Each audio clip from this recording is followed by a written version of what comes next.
it dangerous? I had no other options. Papa was so ill. I wouldn't have been able to save Torvald's life any other way. There must be some laws permitting such things as that. Maybe. But let me tell you this. If I lose my position a second time, you shall lose yours with me. Goodbye, Mrs. Helmer.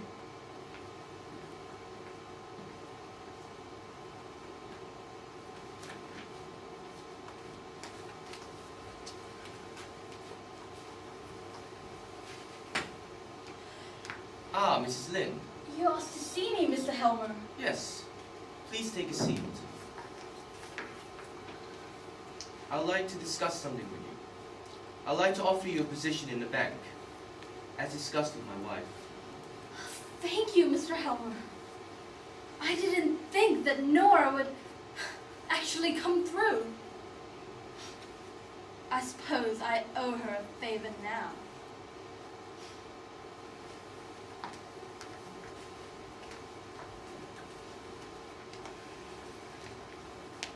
This dreadful thing is going to happen. It's going to happen in spite of me. No. It can't happen. It shan't happen.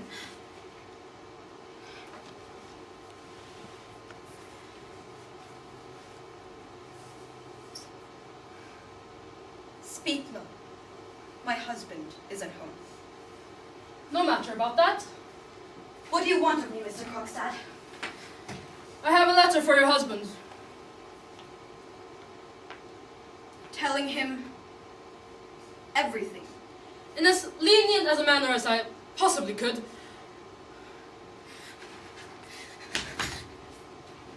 Tear it up. He mustn't get the letter. I will find some means of getting money. Excuse me, Mrs. Helmer, but I think I'm not speaking of what I owe you, Mr. Krogstad. Tell me the sum you are asking my husband for, and I will get you the money myself.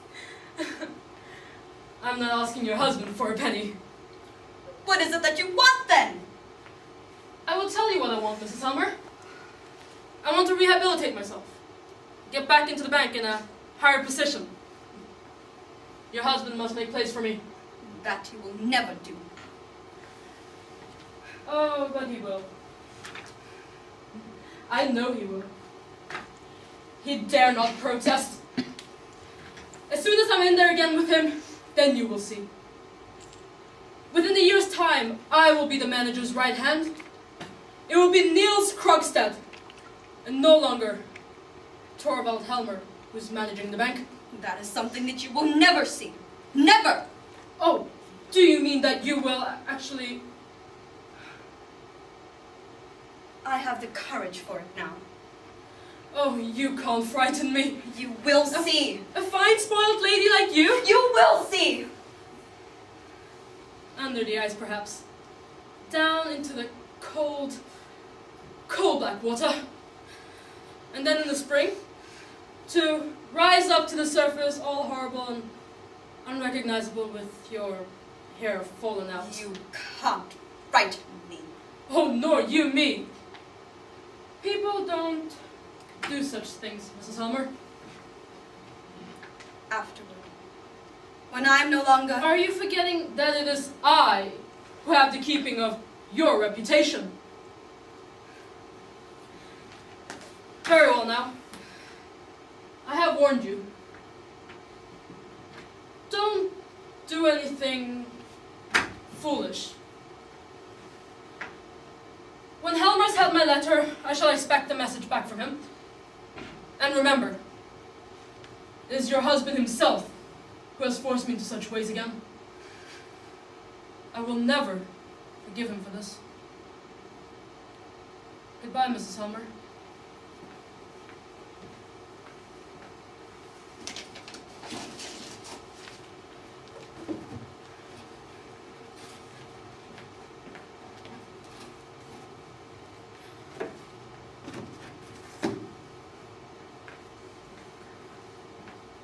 There's no hope for us now.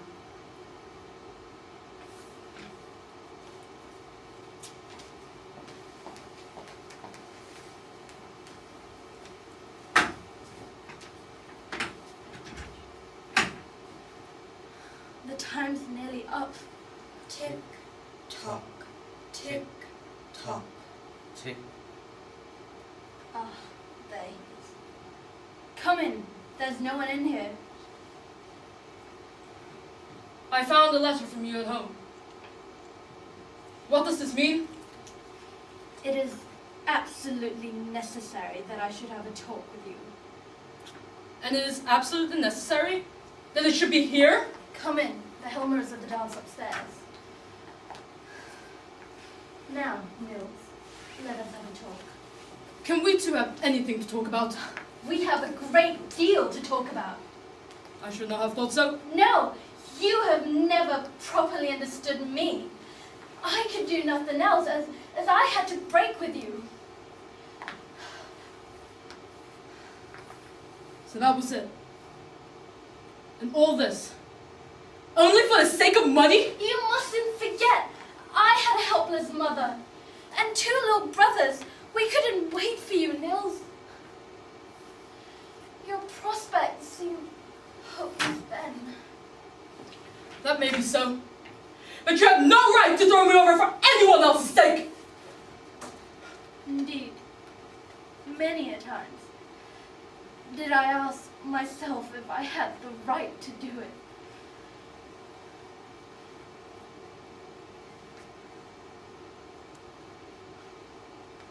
When I lost you, it was as if all the solid ground went from underneath my feet. Look at me now! I am a shipwrecked man, clinging to a bit of wreckage.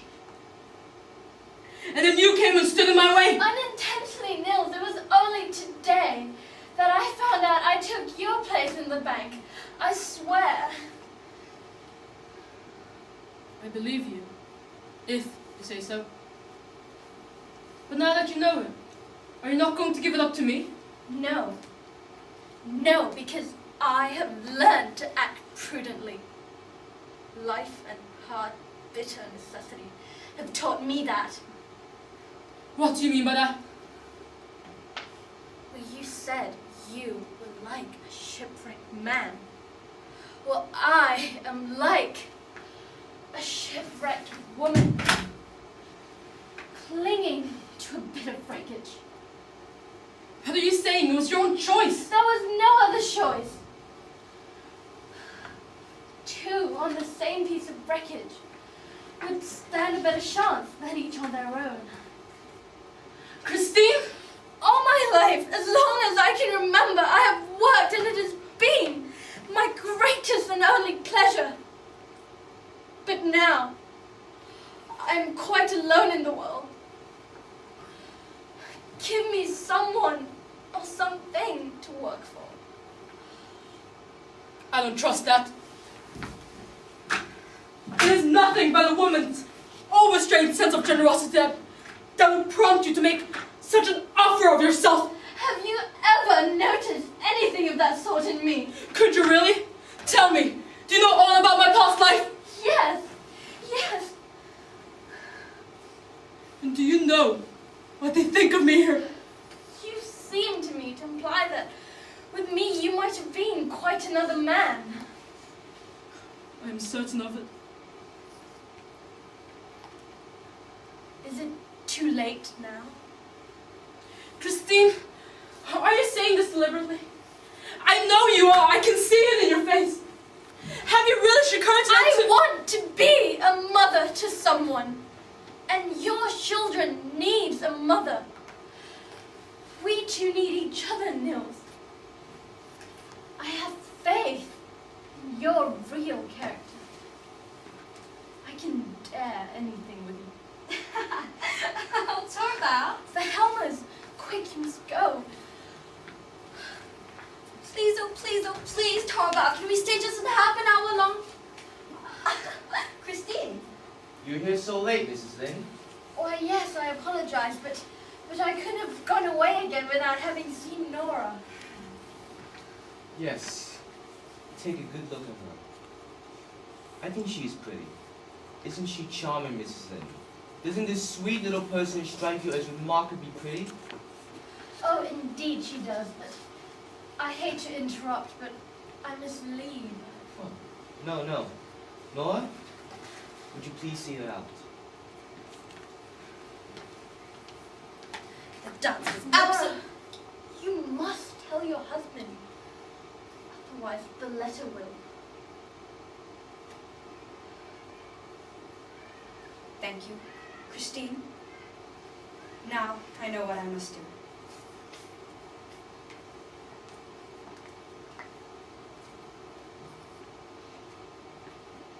Everything you do is quite right, Torvald.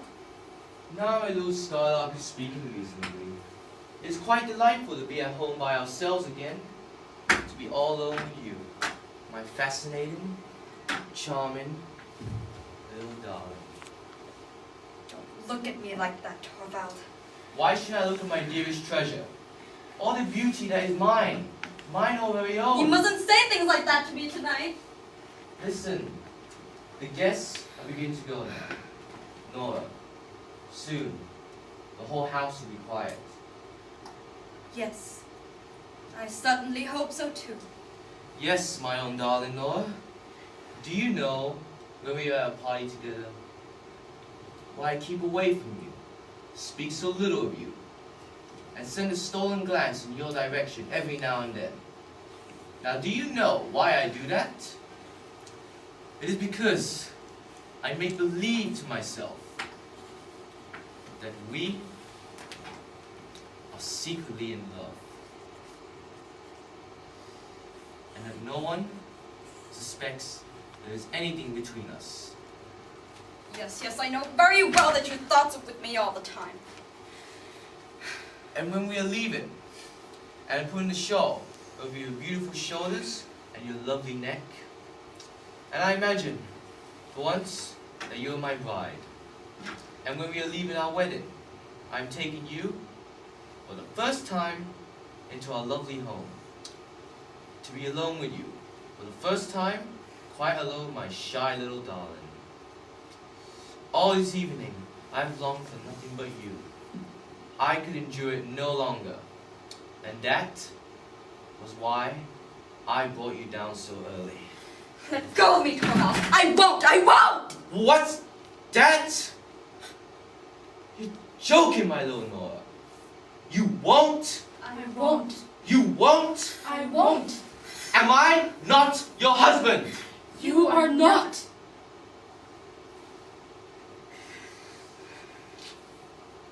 Oh, the letterbox. It is quite full. I should go and empty it out for tomorrow's paper. The letter. What have I done? He's going to find out. What have you done? What have I I did done? it to save him, only to save Nora! him.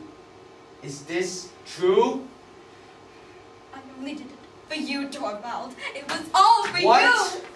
A disgusting awakening. All these years, she, who is my pride and joy, a liar, a hypocrite, worse, a criminal. The unutterableness of it all. Shame, for shame. I ought to have known this was your I only did it for you. I only I see only it. did it for you. I only did it for Your you. more father's want in principle has come out in you. I only did it for you, But Torvald. be silent! All your father's want in principle has come out in you. No morality, no religion, no sense of duty. Am I punished for having winked at what he did? I did it for your sake, and this is how you repay me?